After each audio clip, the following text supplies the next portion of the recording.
Segundo bloco do Visão Técnica começando nessa sexta-feira, dia 22 de janeiro, véspera de feriado. Na segunda-feira vamos ter um diazinho a mais para descansar, mas o mercado deve voltar na terça-feira pegando fogo, como o Thiago Misaka da Rock Trade já mostrou no primeiro bloco. O mercado está totalmente vendido, a tendência continua de queda, alvo de Petrobras em R$3. O mercado realmente tá com uma cara bem feia. Agora nesse segundo bloco a gente vai dar aquela analisada nos papéis que vocês pediram no Facebook, com a hashtag Visão Técnica, e no final do programa eu vou anunciar os 2 vencedores do desafio que vai levá-los a assistir a grande aposta, The Big Short, o grande sucesso no cinema. A gente está com um par de ingresso para cada um dos melhores traders que nos enviaram a boleta hoje no e-mail do Infomoney. Bom, sem mais delongas, antes de começar o bloco, queria que você mostrasse para o pessoal o e-book que vocês montaram, como os 7 erros fatais cometidos por traders iniciantes. Só dá uma passada aí para o pessoal dar uma olhada. Como não lucrar na Bolsa de Valores. Então, só para recapitular aqui os erros que o pessoal costuma cometer, a gente colocou o e-book todo bem trabalhado para vocês. Só jogar na tela aí para o pessoal ver o e-book. De uma forma bem objetiva, tá? A gente colocou para vocês de uma forma bem didática. O e-book ficou bem acessível, né, a qualquer tipo de investidor. Então, a gente teve essa preocupação também. Basicamente, eu reuni aí tudo que eu vi que o pessoal mais cometia de erro. Tenho certeza que vocês estão nos assistindo, cometem pelo menos 3 ou 4 desses erros. Deixou de cometer esses 3 ou 4, eu tenho certeza, se operar com consistência com o modelo quantitativo, de uma forma objetiva, vocês certamente já vão sair aí no lucro, já vão reverter a curva de capital de vocês. Para baixar o e-book, é só entrar aqui nesse link, né? Nesse linkzinho aqui que vai estar aí na descrição. A gente jogou aí pro ao vivo e quem está assistindo a gravação vai ter dentro da tela do programa. Legal, tá? E clicar em baixo agora. Beleza? Muito bom, vai ser minha leitura do fim de semana. Espero que também todo mundo aproveite. Agora vamos para a parte mais legal, as análises dos papéis que foram pedidos no Facebook. Vamos começar com o pedido do Alexandre Laranjeira, ação da CETIP. CETIP é um papel bem interessante, embora pelo método Misaka eu não costumo operar muito por conta da... Eu até escrevi um e-book sobre isso, sobre a forma errática com que esse papel se desenvolve. Então ele faz essas sombras superiores e inferiores muito grandes. Não é um papel que tem corpo, as barras não são de corpo, são de sombras superiores e inferiores muito grandes. Mostra uma volatilidade muito grande no intraday, mas fecha bem perto da... Exatamente, isso é fatal para quem é trader, porque te violina, etc. Né?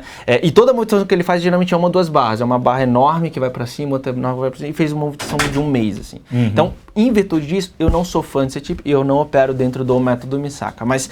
Sim, é um papel que vem firme, né? Diferentemente de todo o mercado. Vamos mostrar no gráfico aí, só para o pessoal aí. Vem um papel que vem muito firme, diferentemente de todo o resto do mercado. Enquanto o mercado está cedendo, esse tipo segue congestionado lateralmente. Notem a estrutura de fluxo, a acumulação e distribuição pelo método Misaka está comprador. Então, quando esse indicador azul... com esse indicador amarelo está acima da linha vermelha, a gente tem uma indicação do quê? De fluxo ascendente, tá? Ou seja, essa congestão que a gente está observando, ela tem grande chance, grande potencial de ser rompido para cima à medida que o mercado superar esse nível de AD, tá bom? Então, muito provavelmente a gente deve ter continuação dessa movimentação altista e o papel simplesmente não tem resistência, é um papel que vai embora para cima. Sobre a CETIP, uma notícia fora dos gráficos, né, que vale a pena monitorar, a BMF Bovespa fez no ano passado uma oferta de OPA, uma fusão com a CETIP, uma OPA gourmetizada, né? Mas ele quer se juntar com a CETIP, ofereceu R$ 39,00 por ação, se eu não me engano foi o preço que a CETIP, os acionistas pediram para recusar, e a BMF Bovespa fica naquela expectativa se a BMF Bovespa vai anunciar uma nova oferta ou não. Tem muito investidor que fala que vai anunciar, tem muito que fala que a BMF Bovespa não deve fazer isso agora. O fato é que, olhando para os fundamentos, saindo um pouco do gráfico, tem muita gente que fala que a CETIP anda sozinha, ela não precisa da BMF Bovespa, então mesmo sem a OPA, a ação da CETIP pode continuar andando. Vindo a OPA, pode subir ainda mais, aí seria um bom negócio para a CETIP. Bom, passando para outro papel, BB Seguridade, pedido do Eduardo Godoy. BBSC3, pessoal, esse papel aqui, ele... foi um xodó de muita gente, né, por alguns anos aí. A gente viu que desde o IPO, esse papel chegou a bater mais 120% aqui de alta, né? Era um papel que no gráfico semanal era lindo de ser operado, etc. Tal. Mas e agora? E agora as coisas mudaram. Na verdade mudaram já há algum tempo, né? Dentro do método Misaka, como vocês podem ver aqui, a gente teve um zigue-zague descendente nesse momento, com suporte na região de R$27. Então eu falei, ó, papel estava em 32, né? Ó, reverteu a tendência para baixa, suporte capaz de reverter a tendência na região dos 26, 27 reais, vai até lá. Lá é um ponto capaz de reverter. Chegou, perdeu, não reverteu a tendência. O que aconteceu? Próximo suporte capaz de reverter a tendência, região dos 18,90, 19 reais. Então, esse é um papel que segue em tendência de baixa e não há sinais de melhora, tá? No curto prazo. Pode ser, é claro, que o fluxo tente se reverter, etc e tal, né? Existe nível de acerto nas estratégias, mas o único suporte pelo método Misaka capaz disso seria a região 18. Então, a conduta é quando vender, né? E quando vender no curto prazo seria o quê? Seria essa congestão mesmo que a gente já vem observando. Notem que o mercado segue corrigindo meio que lateralmente, é até visual isso, e já vem tentando fazer uma acumulação para romper essa estrutura para baixo. Notem que as bandas já fecharam. Ou seja, pessoal, se o mercado romper essa estrutura para baixo, fechando abaixo da região dos 21,40, 21,45, com um bom volume, a gente vai ter aval para vender pelo método Misaka. Legal. Bom, agora a partir, já está um lado de compra CETIP, lado de venda BB Seguridade, vamos agora para Fibra e Suzano, pedido do Max Rual. Ele pediu, na verdade, a Fibra, mas eu não sei se ele pediu as duas, mas vale a pena analisar as duas, porque são dois papéis que subiram muito em 2015 e esse ano está sofrendo um pouco. Sim, esses dois papéis são interessantes, pessoal, porque eles têm uma correlação um pouco invertida com a Bolsa, né? E aí muita gente poderia pensar, pô, se a Bolsa vai para baixo, então é porque eles vão para cima? Olha, no caso específico de Fibra, tá um pouquinho diferente de SUSB, tá? A gente tem uma tendência de baixa já estabelecida nesse momento aqui. Então, lembra lá, eu acabei de mostrar a BBSE, houve a reversão, estava em 33, ninguém acreditava em suporte em 27. Eu acho que hoje talvez ainda o pessoal nem acredite em suporte em 18, 19 reais, tá? Mas esse é um fato. Aqui a gente tem um outro fato bem pertinente. Reverteu a tendência para baixo, topo fundo descendente pelo método Misaka, preço abaixo da média, AD vendido. São os três critérios que revestem a tendência pelo método Misaka. Isso me leva a testar suporte imediato. Só que olha onde está o suporte imediato da nossa Fibra, na região de R$ 37, R$ 35. O mercado está repicando em 44. Ou seja, qualquer repique pode ser uma venda. Idealmente, pelo método Misaka, eu iria procurar por vendas na média móvel de 20, que está na casa dos 46, 46,50. Então o cenário para as duas está o mesmo? Bom, no caso de Fibra, sim, tá? A Fibra reverteu de uma forma mais ideal dentro do método Misaka, né? De uma forma mais categórica, sim. Bom, a SUSB, esse daqui é um papel que eu não gosto de operar muito, tá? Cai naquele problema da CETIP, tá? No gráfico diário ela faz muito falsos rompimentos. Então você vai ver que o meu zigue-zague, pelo pivô MM, ele não fica tão nítido, tão claro quanto na maior parte dos papéis. Por isso que SUSB é um papel, deixo a dica para vocês, que eu não opero no diário, mas eu opero no gráfico semanal. Semanal é sensacional de se operar SUSB. Tá? E o que aconteceu em SUSB foi uma reversão de tendência também. Recentemente a gente perdeu o fundo imediato acionando o pivô de baixo, topo e fundo descendente, preço abaixo da média de vendido, só que o suporte que já está mais próximo, está na região dos 13,60, 13,80 aqui. Tá? Esse é um ponto capaz de reverter a tendência. E aí a pergunta que já fica é, tá, será que vai reverter a tendência por ali? Tem uns R$2 para ceder, né? Será que vai reverter a tendência por ali? Tem boa chance de reverter, pelo menos de sustentar, tá? Então, diferentemente de Fibra, que tem um downside maior, aqui a gente ainda tem alguma possibilidade em virtude do quê? Do fluxo. Quando você observa o fluxo atual, ele está relativamente alto para os níveis atuais de suporte. Quando você olha o suporte, o fluxo está lá embaixo. Quando você olha o preço atual, o fluxo já está bem mais acima. Só mostra de novo essa parte do fluxo que... Aqui, quando você mensura o nível de suporte, que é o ponto que SUSB vai buscar pelo método Misaka, você observa o quê? O nível de acumulação e distribuição. Sim. Ele está lá embaixo. Tá? E aí quando você compara o nível de acumulação e distribuição com o nível atual de preço, você vai ver que ele está lá em cima. Ou seja, o mercado está caindo com menos fluxo do que ele deveria cair, para ser compatível com o nível de suporte. O que isso me traduz? Me traduz que existe uma divergência altista de volume, portanto esse suporte ele é pertinente, ele é um suporte capaz de reverter a tendência, né? E no mínimo a gente não tem como afirmar que vai ser perdido. Porque o método Misaka, como vocês já devem ter percebido, ele costuma afirmar se o suporte vai ser perdido, a resistência ou não, para a gente poder operar, poder fazer dinheiro. Né? E esse é um daqueles casos que ele já fala assim, ó, não está claro. Você pode até vender, mas espera um repique. Porque vender por aí já tem suporte bem relevante próximo. Legal. Bom, agora vamos para o pedido do meu amigo Grande Felipe Guido, sofredor santista, né? Ano passado não deu muita sorte. Tá pedindo a ação da Gerdau, um abraço pro Guido. Vamos olhar também a ação da Uzi Minas, que eu sei que você adora operar. Adorava, né? Porque agora tá bem difícil. Pessoal, Uzi Minas era o melhor papel da Bull. Melhor, tá? Putz, opera desde 2004 aquilo. Uma pena que tá tão triste. Enfim, mas a Gerdau, a tendência de baixa, a estrutura de queda tá clara aqui desde cima, né? Lembra lá que eu falei, olha, o pessoal tá em 8 e pouco, a gente tem suporte na região de 5 e pouquinho, perdeu 5 e pouquinho, tinha 4, agora tem 3, tá? Então tá numa região de suporte capaz de reverter a tendência. No curto prazo, faz aquela movimentação, né? Aquela movimentação lateral com o intuito de perder volatilidade, ó, uma movimentação lateral com o intuito de perder volatilidade, só que as bandas seguem ainda muito abertas, então esse papel deve ficar um pouquinho mais de tempo lateralmente, com o intuito dessa volatilidade diminuir. E a partir daí, se a volatilidade diminuir e romper para baixo, seria a venda. Se romper antes da volatilidade diminuir, é um falso rompimento a priori, né? Ou seja, o mercado rompe para baixo, lateraliza, eventualmente até repique, estopa o cara. E depois segue em queda sim, porque a estrutura é de queda até os R$3. Então tá bem feio o Gerdau também. Eu nem vou mostrar o fluxo aqui, porque vocês verem, quem tá comprado vai chorar. O fluxo de Gerdau tá extremamente vendedor, é aquele tipo de papel que vai pro zero. E a Uzi Minas está nesse mesmo caminho ou já está até mais perto? Já tá mais próximo. Uzi Minas já era, né, o Zin 5. Um papel que eu adorava, tá? Eu, particularmente, eu tenho 3 sistemas que operam Uzi Minas. Lançar aqui o Uzi Minas, eu tenho, né, 3 sistemas que operam Uzi Minas. Hoje em dia eu posso operar poucos deles em virtude do valor nominal dela, né? Então Uzi Minas está na região dos R$1,90 ali, né?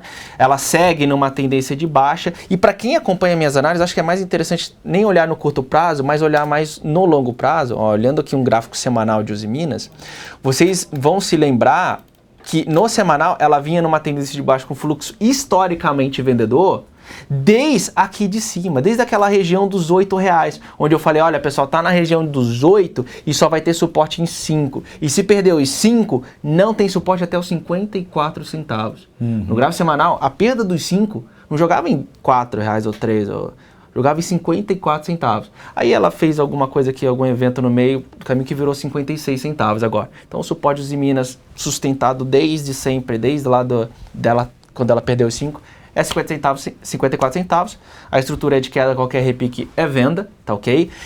Se a volatilidade diminuir e houver algum rompimento, é venda também, porque como a gente pode observar aqui no curto prazo, ela segue lateralmente, né? Ela segue lateralmente, a banda está um pouquinho elevada, deixa eu chegar aqui no dia de hoje, ó, ela segue lateralmente, as bandas estão com uma abertura ainda levemente elevadas, tá ok? Se ela conseguir parar e lateralizar, porque ela faz um movimento arrastado para baixo, tão fraco que ela tá, né? Mas se ela conseguir parar e lateralizar, a volatilidade vai diminuir o suficiente para gerar um novo rompimento para baixo. Mas coisa que eu já não aconselho mais operarem na Uzi Minas em virtude do valor nominal, né? O valor nominal de R$1 é muito baixo, né? Como eu falei, eu paro de operar nos 5.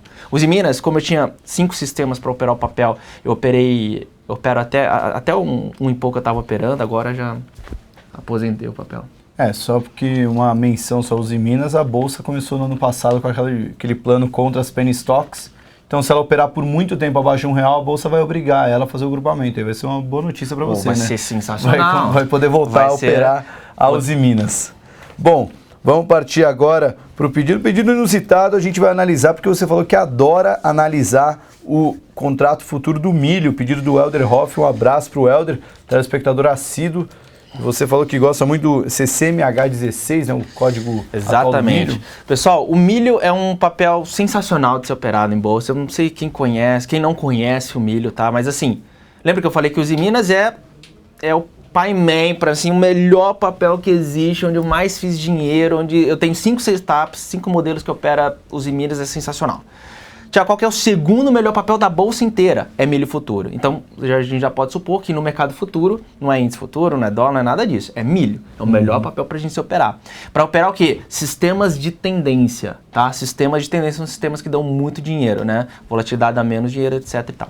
Então, o que a gente tem no milho aqui? A gente tem uma tendência de alta estabelecida, topos e fundos ascendentes por cima da média de comprado, até até ontem. A gente teve esse recuo hoje, né? Esse recuo já fez com que o nosso fluxo revertesse para o campo negativo, mas para o fluxo reverter para o campo positivo é muito fácil, basta ter 0,5% de alta, 1% de alta. Então o que eu tenho aqui? Eu tenho um gatilho de compra na superação do topo imediato. Se o mercado vier a superar essa região de topo imediato, está na região lá dos 42,80, 42,90, a gente monta pivô de alta pelo método Misaka. A partir daí, só tem resistência no milho em R$43. Está na região dos 40, tem bastante upside ainda. Desculpa a ignorância, porque eu não acompanho muito. Para operar no mercado de milho, existe o mesmo lote de 100? Então, para você comprar, tem que comprar de 100 em 100. Boa pergunta. Como é que é o preço do mercado de milho? O que a gente está vendo aqui, ó, R$40,11 foi o fechamento da saca. Então, isso daqui é uma saca. Quando a gente olha o milho futuro, a gente está falando de uma saca, custa R$40,11. Legal. Como que é o contrato de milho? Você opera em unidades de 1, né? Então você opera um contrato, 2 contratos, 3 contratos, não é 100, né? Igual às ações, é uma parte das ações. E o contrato, ele é composto por 450 sacas. Então, o valor financeiro de um contrato de milho é 40,11 vezes 450 sacas. Esse é o volume financeiro de um contrato, que geralmente dá em torno de 12 mil, 13 mil reais. Legal. Então, com base nisso, é um contrato alavancado, você usa margem de garantia. Pessoal, é sensacional operar milho. Legal, muito bom saber. Agora, voltando para o mundo das ações, Leonardo Rabelo pediu ação da Ambev. Ambev 3. Olha, esse daqui é um papel que reverteu, tá? Reverteu realmente, é um papel que geralmente, historicamente, sobe, né, pessoal? Mas no curto prazo a gente vai ter que tomar um pouquinho mais de cuidado, tá? Houve uma reversão de tendência significativa. Já há algum tempo eu venho falando isso, né? Que era a perda dos 17,80, 17,75 aqui, né? Havia uma congestão ampla, foi a congestão de 2015. A perda desse nível de suporte leva a gente a vir testar suporte lá de 2013. Lembra lá que a gente ficou 2 anos de lado? Deixa eu mostrar aqui. A gente ficou aqui, ó, 2 anos de lado, né? A gente ficou 2013, 2014 de lado. Eu ainda falei pro pessoal, olha, nesse tipo de situação a Ambev a gente não opera. A gente espera ela sair dessa congestão, porque pode demorar muito tempo.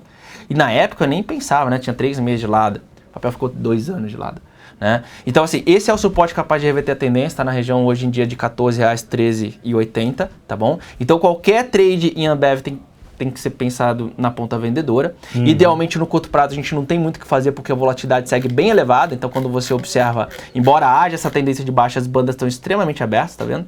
O mercado segue fazendo um repique que parece uma movimentação lateral, mas não acreditem que isso daí vai se perdurar por muito tempo, a não ser que o mercado venha testar os 13, portanto, essa congestão, se rompida para baixo, pode ser uma boa oportunidade de venda. Legal. Bom, agora partir para representante do setor elétrico, o Ademar Gomes pediu a CEMIG. CEMIG 4. Deixa eu lançar ela aqui. Nossa querida CEMIG. É um papel que vem bem fraco também, né? É bom para representar aqui o setor elétrico. A estrutura é totalmente vendedora, tá? O mercado já tá... Lembra daquilo lá? Ó, sai dos 10, perde os 5, tá testando os 3, perdeu os 3, vai pro 0, né? A tendência é de baixa, a estrutura é de queda. O mercado não tem... capacidade de reverter no curto prazo por conta do fluxo. Então, quando a gente olha a estrutura de fluxo, notem isso daqui.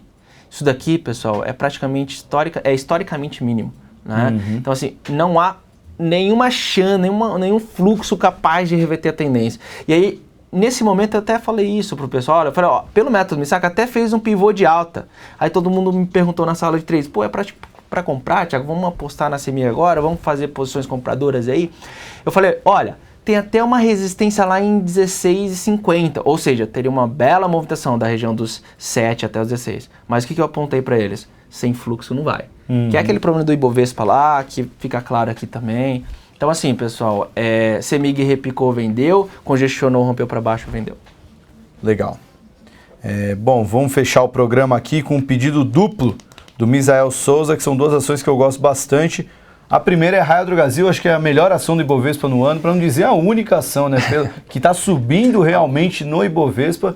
Acho que é a única ação que deve estar subindo na faixa de 8 ou 9% nesse comecinho de 2016. Algum papel tinha que salvar isso daí, de né? 61, uma tinha que salvar, uma pelo menos, né, pessoal?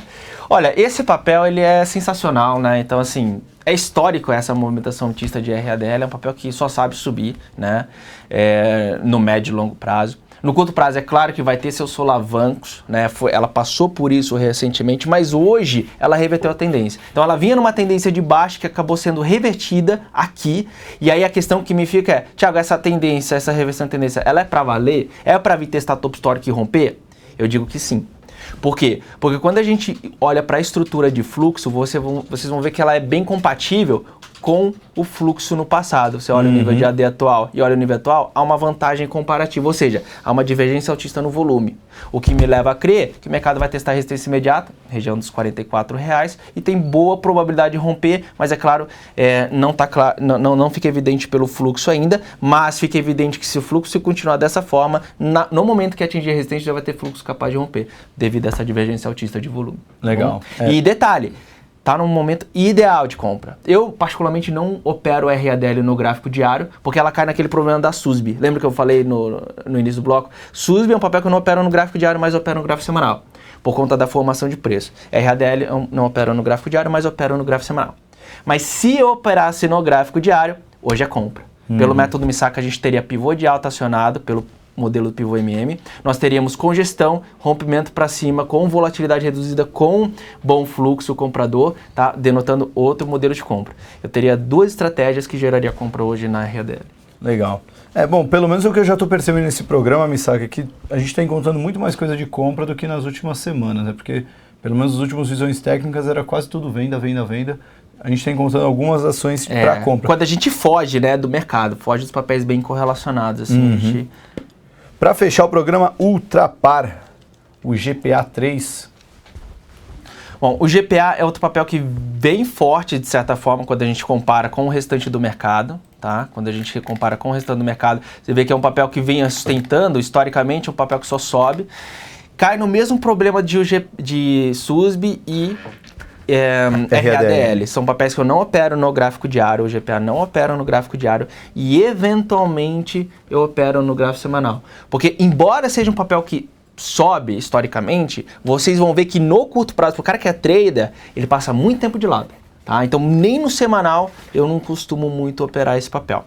Bom, nem mesmo o GPA está conseguindo se sustentar nessa crise, né? Então ele conseguiu acabar revertendo a tendência para baixa nesse momento. Diferentemente desse movimento atrás aqui, lembra lá em junho, né? Em julho, meio do ano passado, a gente teve uma reversão de tendência para baixo, mas o fluxo não estava tão intenso. Fica claro quando a gente olha as barras de volume, né? O fluxo não estava tão intenso. Agora está bem intenso. Quando você olha a barra de volume, a maior parte delas estão bem acima do que a gente observou no passado. Fica até claro pela média, né? Que ela está acima da anterior. E a acumulação de distribuição sofre demasiadamente. Ou seja, meus queridos amigos, a estrutura é totalmente vendedora. O mercado vai buscar nível de suporte na região de R$44. Qualquer repique é venda, está repicando, está no ponto ideal. Se eu pensasse em operar RADL no gráfico diário, estaria vendendo por aí. Bom, muito bom. Gostaria de agradecer as análises que você fez. Antes de terminar o programa, vamos anunciar os vencedores do par de ingressos para assistir a grande aposta, The Big Short, nos cinemas. A gente recebeu muitas corretagens e a gente recebeu muitas de contato futuro, também de opções. Então a gente vai dar um vencedor para o mercado de ações e para o mercado de opções. A gente falou que ia dar só para ações, mas teve uma boleta aqui operando a opção da Bradespar, que foi espetacular. A gente vai ter que dar esse prêmio também. O único problema do vencedor no lado das ações é que ele não falou se é de São Paulo ou não. Então eu espero que ele seja de São Paulo, porque tem que buscar o ingresso aqui na sede do Infomoney, na Avenida Faria Lima, número 3600, Itaim Bibi, Zona Sul de São Paulo. Foi o Renzo Lamartine de Souza, fez uma boleta com Vale, ele girou mais de R$700 mil com a Vale e ganhou. Foi uma operação realizada no dia 21, mais precisamente ontem. Ele ganhou uma bela grana aqui com a Vale. A gente não vai revelar os valores para não expor o Renzo. Mas parabéns, Renzo Lamartine. Se não estiver assistindo o programa, a gente vai mandar um e-mail para você. E quem ganhou no lado das opções foi a Mariana Esther Moura Mazon Ranzini. Ela fez uma boleta aqui que até o Misaka olhou, achou espetacular, com Bradespar. Não sei se foi um golpe de gênio ou se foi uma operação pensada mesmo, mas foi muito boa. Ela fez uma brilhante operação também. Foi no dia, vamos pegar aqui o dia exato da boleta. Vamos ver se a gente consegue pegar. Tá, que a boleta foi da semana passada, essa daqui. mas ela fez uma bela girada com a Bradespar. Parabéns para Mariana. A gente também não vai revelar os valores. Essa aqui é de São Paulo. A gente também vai mandar um e-mail para você. Meus parabéns. Eu queria agradecer quem mandou também, o Marco Antônio Azimonte, fez um belo trade com BTG Pactual. Aqui o Jales Ferreira também, esse aqui era candidato a ganhar, mas ele é de Goiânia, então acredito que ele não vai querer vir até aqui em São Paulo para receber o prêmio, mas ele operou um papel que deu muita polêmica aí na última semana, que foi o papel da Telebrás, ganhou um cascalho com a ação da Telebrás, o papel chegou a subir 500% no intraday. Henrique D'Angelo Cosolino também fez uma operação legal com opções da Petrobras. José Afonso Mazon também operou opções da Petrobras, o pessoal gostando bastante de operar opções. E aqui também tem uma boleta de dólar do Paulo César Brito, também gostei dessa boleta aqui, operando day trade com dólar. Parabéns a todos. Eu acho que fica até o convite, ó, para quem quiser que a gente mostre aqui a boleta, mostrar como é que foi a semana, só mandar no e-mail pra gente, a gente mostra aqui no programa, não vai estar valendo nada, obviamente, mas pelo menos já vai ter o prestígio aqui de ter um nome aqui no Visão Técnica falando da operação que fez certo. Se quiser até que anuncie quanto operou, até a gente fala aqui sem problema nenhum. A gente só vai guardar o valor financeiro movimentado para não expor demais os convidados. Misaka, muito obrigado pela análise. O prazer é sempre meu. Olha, foi sensacional. Eu tô achando mesmo que o mercado tá para queda, mas eu como um torcedor da economia mesmo do Brasil, espero que a gente esteja errado e abra uma oportunidade de compra, mas se for para baixo mesmo, que o investidor esteja bem disposto e bem tranquilo para operar vendido, né, Misaka? Sem sombra de dúvida, com manejo de risco, estratégia. Ah, não sei operar na venda. Vai ter que aprender. Vai ter que aprender, tem muitos cursos aí sendo oferecidos. E não é nem difícil, né? Só pensar na lógica ao contrário, né? Sim, sim. Bom, gostaria de agradecer a audiência mais uma vez, é sempre um prazer fazer o Visão Técnica. Tenham todos um bom fim de semana, bom feriado na segunda-feira e até sexta-feira que vem com mais um Visão Técnica. Até lá!